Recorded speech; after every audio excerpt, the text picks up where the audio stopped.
बिस्मिल्लाहिर्रहमानिर्रहीम। सब देखने वालों को, सुनने वालों को मेरा सलाम। आज मुल्क की सूरत हाल देख कर बहुत अफसोस भी हो रहा है और यही सोच कर ये वीडियो बना रहा हूँ। इब्तिदा इस शेर से करता हूँ, मैं किसके हाथों पे अपना लहू तलाश करूँ, तमाम शहर ने पहने हुए हैं दस्ताने। इस वक्त जो मुल्क की सूरत हाल हो रही है वो हर मुहिब वतन पाकिस्तानी के लिए इंतहाई तशवीशनाक है। और सबसे बड़ी बात तो ये है कि जो हमारे ऐसे इदारे जो मुल्क के हर किस्म का दिफा करने के लिए हर वक्त मौजूद होते हैं, उनको भी मुतनादा बना दिया गया है। क्योंकि बाद वक्त ख्याल उन लोगों का आता है कि हो सकता है इंडिविजुअल तौर पे किसी एक आध आदमी की कोई गलती हो सकती है, लेकिन जो बच्चे, यंग बच्चे जो फ़ौज में जाते हैं, तो कुर्बानियाँ देते हैं, जब उनकी शहादत होती है तो उनके माँ बाप, बहन भाइयों को भी बड़ी तकलीफ़ से गुज़रना पड़ता है। ये एक फ़ितरत की वो ज़रूरत है, फ़ितरत का तकादा है। तो हमें इन बातों को भी ध्यान में रखना चाहिए। लेकिन ये बात बिल्कुल दुरुस्त है कि अब अगर इस पुल को ठीक करना है तो बहुत आसान सा तरीका है, और वो ये है कि नवाज़ शरीफ साहब इस मुल्क के मफाद में, इस मुल्क की खातिर, ये तमाम पार्टियाँ जो अपने आप को कहती हैं कि हम मुहिब वतन हैं, अनाउंस कर दें कि हम इलेक्शन जो है करा देते हैं, कोई ऐसा मसला नहीं है। क्या होगा, ज़्यादा से ज़्यादा हार जाएंगे तो इनकी कुर्बानियों को लोग कहेंगे कि यार चलो मुल्क के मफाद के लिए इन्होंने एक कुर्बानी तो दी। हारने से इतना नुकसान नहीं होगा जितना इनके इस वक्त हुकूमत में रहने से पूरे मुल्क को नुकसान पहुंच रहा है। और ये आग कहाँ तक फैलेगी इसके लिए कोई गारंटी भी नहीं दी जा सकती। खुदा न खास्ता ये आग बहुत ज़्यादा फैल गई तो फिर किसी के भी काबू में नहीं रहेगी, क्योंकि अब वो इदारे भी इस वक्त उन चीज़ों में शिकार हो गए हैं जो सूरत हाल को संभाल सकते थे। कोशिश करना चाहिए कि इस मुल्क के मफाद के अंदर 1 घंटे में सूरत हाल बिल्कुल ठीक हो जाएगी, कोई मसला नहीं है। अगर शहबाज शरीफ साहब ये अनाउंसमेंट कर दें कि भाई हम इस मुल्क के हालात को देखते हुए चलें, दूसरे अगर नहीं उसको समझते तो हम इस मुल्क के मफाद में कुर्बानी देते हैं और हम इलेक्शन करा देते हैं, तो उसके बाद जो भी हुकूमत आएगी वो आके आराम के साथ हुकूमत करे ताकि किसी को कोई एतराज़ ना हो।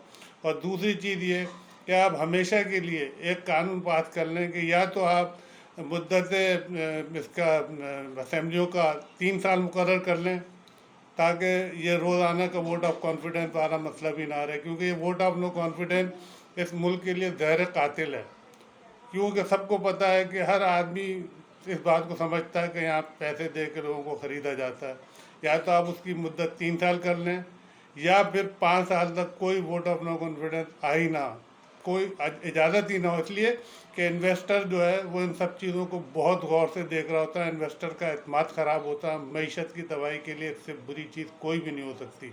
ये सब आदमी बेकार की बातें हैं कि साहब हमने आइनी तौर पे काम किया। बेशक आइनी तौर पे काम किया, लेकिन आइनी तौर पे काम करने का मतलब ये नहीं है कि उससे मईशत तबाह हो जाए।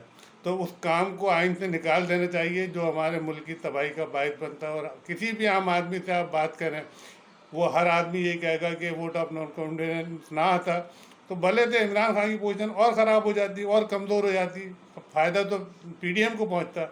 तो फिर क्या ज़रूरत थी कि इनको लाने की। और फिर सबसे बड़ी बात ये कि उसके बाद हालात मज़ीद ख़राब हुए चले। अगर हालात को संभाल लिया जाता, मईशत ठीक कर ली जाती, तो फिर भी एक जवाब बनता कि चले हम वोट ऑफ नो कॉन्फिडेंस सही लेकर आए थे। तो कोशिश ये करना चाहिए कि जितना जल्दी मुमकिन हो सके इलेक्शन करा दिए जाएँ, ताकि ये झगड़ा ख़त्म हो और इदारों को मुतनाज़ नहीं बनाएं, क्योंकि ये पाकिस्तान से दुश्मनी होगी और पाकिस्तान की रियासत कमज़ोर हो जाएगी।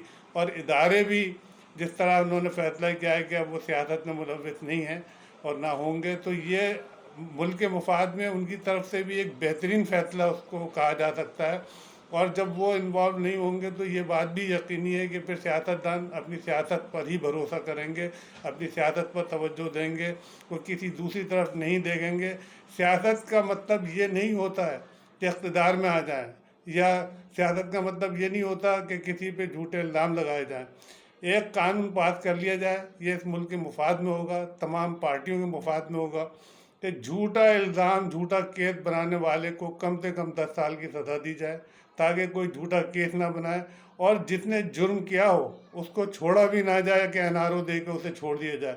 صاف ستھری ایماندارانہ تحقیقات ہو، نہ عدلیہ کو نہ اسٹیبلشمنٹ کو کسی کو بھی متنازع نہ بنایا جائے، جو بھی فیصلے ہوں وہ سب کو قبول کرنا چاہیے، اور سیاسی باتوں کو سیاسی میدان میں لڑنا چاہیے، اس کو دوسروں کے اداروں کو برباد کرنے کے لیے استعمال نہیں کرنا چاہیے۔ اللہ تعالیٰ پاکستانیوں کو ان بات کو سمجھنے کی، سیاستدانوں کو سمجھنے کی توفیق عطا فرمائے۔ پاکستان زندہ باد۔